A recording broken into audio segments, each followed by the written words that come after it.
तान्या हमेशा शैतानियां करती रहती थी। खेल कूद की शौकीन तान्या कभी इधर भागती कभी उधर भागती, बस उसे कोई पढ़ने को ना कहे। अगर किसी ने पढ़ने को कह दिया तो मानो उसकी जान ही मांग ली हो। उसे पढ़ना बिल्कुल भी अच्छा नहीं लगता था। तान्या चाहती थी कि वो हमेशा खेलती कूदती रहे और उसकी माँ उसे रोज शाम को पढ़ने के लिए बिठा देती थी। एक दिन तान्या अपना सबसे पसंदीदा खेल खेल रही थी।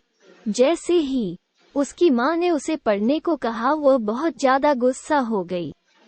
उसने सोचा कि अगर वो घर की सारी किताबें जला दे तो उसकी प्रॉब्लम हमेशा के लिए खत्म हो जाएगी। अगले दिन जब उसकी माँ घर पर नहीं थी, तान्या ने सारी किताबों में आग लगा दी। उस आग में एक लाल किताब भी थी।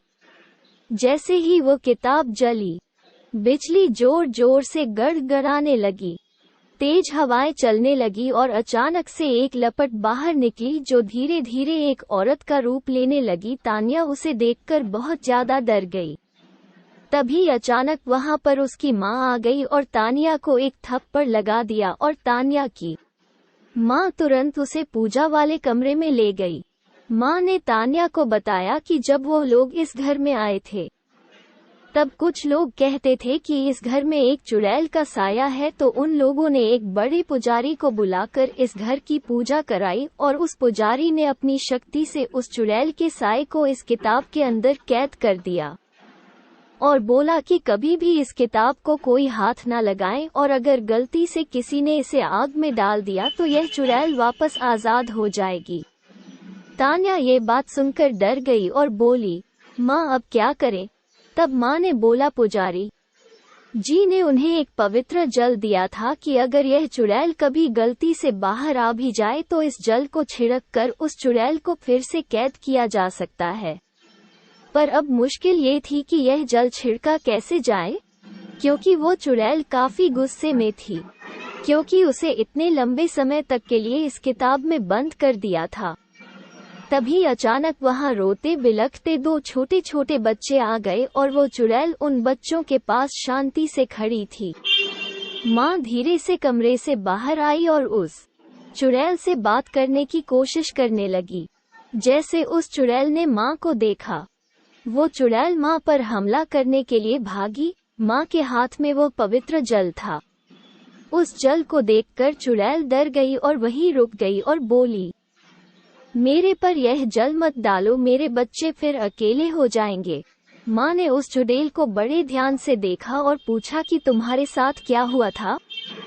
चुड़ैल बोली, मेरे पति ने मुझे वही जिंदा जला दिया था और मेरे बच्चे भूखे बिलखते रह गए और ऐसे ही उन्होंने भी दम तोड़ दिया। बस अंतर इतना रहा कि मैं तो चुड़ैल बन गई और मेरे बच्चे भूत बन गए। तब से हम यहीं रहते थे, पर 10 साल पहले तुम आए और तुमने मुझे इस किताब में कैद कर दिया। आज मैं वापस आजाद हुई हूँ। मैं अपने बच्चों को वापस अकेले नहीं छोड़ना चाहती हूँ।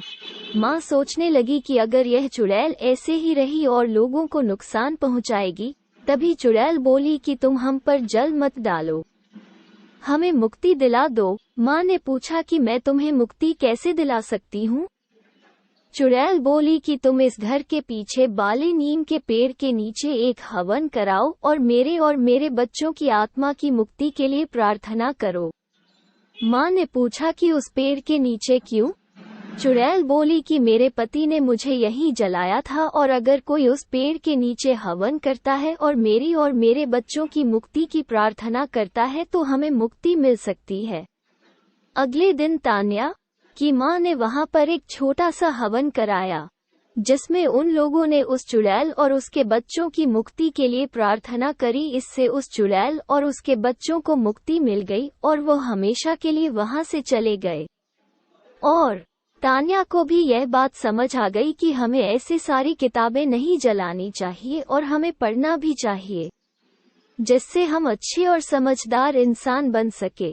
Moral of the story in Hindi, कोई इंसान जन्म से बुरा नहीं होता, हालात उसे बुरा बना देते हैं। उसे अपने आप को सुधारने का मौका देना चाहिए।